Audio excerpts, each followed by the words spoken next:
জামাই বউ দুজনে মিলে হাতে হাত লাগিয়ে জামাইয়ের পছন্দের পিঠা থেকে আমার পছন্দের পাঙ্গাস মাছ দিয়ে ফার্স্ট টাইম কাঁঠালের বিচি দিয়ে রান্না করা। তবে পাঙ্গাস মাছের কথাটা শুনে এখন একদলে এসে নাক ছিটকাবে। সো হ্যালো গাইজ, আসসালামু আলাইকুম। আখি ব্রাইট নিউ ব্লগ ইজ ইটি। কেমন আছো সবাই? আই হোপ সবাই ভালো আছো। তোমাদের দোয়ায় আর আল্লাহর রহমতে আমি অনেক ভালো আছি। কালকে তোমাদের ভাইয়াকে একটা বিছানার চাদর আনতে বলেছি, সে এই চাদরটা নিয়ে এসেছে। অ্যাকচুয়ালি এই কালারের চাদর আমার আরো একটা আছে, তোমাদের ভাইয়াকে বলেছি অন্য কালার আনতে, সে এই কালারটাই নিয়ে এসেছে। প্রথমে তো বিছানার চাদরটা দেখে আমার একটুও পছন্দ হচ্ছিল না, তাই বিছানাতে বিছিয়ে দেখছিলাম। বিছানোর পর বোঝা গেল মাশাআল্লাহ অনেক সুন্দর মানিয়েছে। চুলটা ছেড়ে তো আমি একদমই চলতে পারি না, ইভেন কোনো কাজও করতে পারি না, তাই একটা রাবার দিয়ে চুলটা বেঁধে নিচ্ছি। চুল স্ট্রেট করার পর চুলটা ছেড়ে রাখতে পারলেই ভালো হয়, বেঁধে রাখলে ভাঁজ পড়ে যায়, চুলটা তাড়াতাড়ি নষ্ট হয়ে যায়। দেখতে তো পেলে আমার চুলে কিন্তু অনেকটাই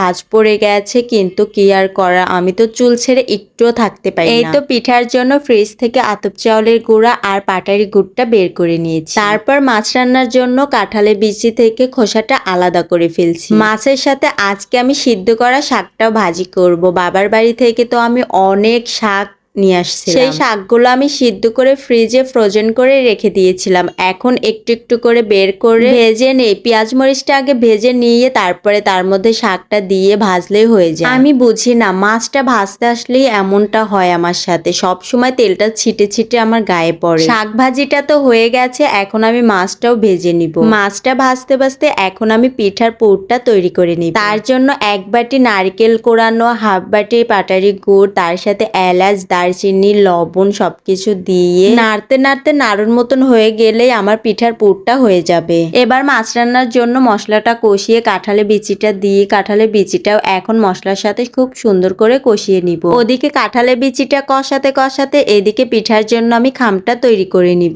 এখন রুটিটা বেলে তো আমার পিঠাটা বানানো সম্ভব না, তাই একটু খাম নিয়ে এইভাবে বানানোর চেষ্টা করছি। তাছাড়া এভাবে নাকি অনেকেই বানায়, আমিও চেষ্টা করে দেখছি আমার পিঠাটা হয় কি না। এই তো পিঠাটা তো ভালোই হয়েছে, দেখতেও খুব সুন্দর লাগছে, পাতলাও হয়েছে। কাঁঠালের বিচিটা তো কষানো হয়ে গেছে, এখন আমি এর মধ্যে পানিটা দিয়ে দিব। একটা জিনিস কি, পাঙ্গাস মাছের কথা শুনলে অনেকেই বলে ওরে এই মাছ খায় কেউ, অথচ তারই নাকি অনেক পছন্দের। কিছু কিছু মানুষ তো সবার সামনে এরকম ন্যাকামো করে, অথচ গোপনে গোপনে সে কিন্তু পাঙ্গাস মাছ দিব্যি খায়। একা একা পিঠাটা বানাতে অনেক কষ্ট হয়ে যাচ্ছে, সময়টাও বেশি লাগছে, তাই তোমাদের ভাইয়াকে পিঠা বানানোর বাটিটা বানিয়ে দিতে বলছি। ও মা, ছেলে মানুষ হয়ে আমার থেকেও ভালো বানাচ্ছে, ফার্স্ট টাইম বানাচ্ছে, তারপরেও কত সুন্দর হচ্ছে। কাঁঠালের বিচি দিয়ে পাঙ্গাস মাছের রান্নাটা কিন্তু শেষ হয়ে গেছে, এখন আমি অন্য বাসনে আজর করে নিব। যে যাই বলুক না কেন, পাঙ্গাস মাছটা কিন্তু আমার সব থেকে প্রিয় একটা মাছ, আর সব থেকে সুবিধা পাঙ্গাস মাছে কাটা থাকে না, খেতে গেলেও গলায় আটকানোর ভয়টাও থাকে না। পিঠাগুলো তো বানানো হয়ে গেছে,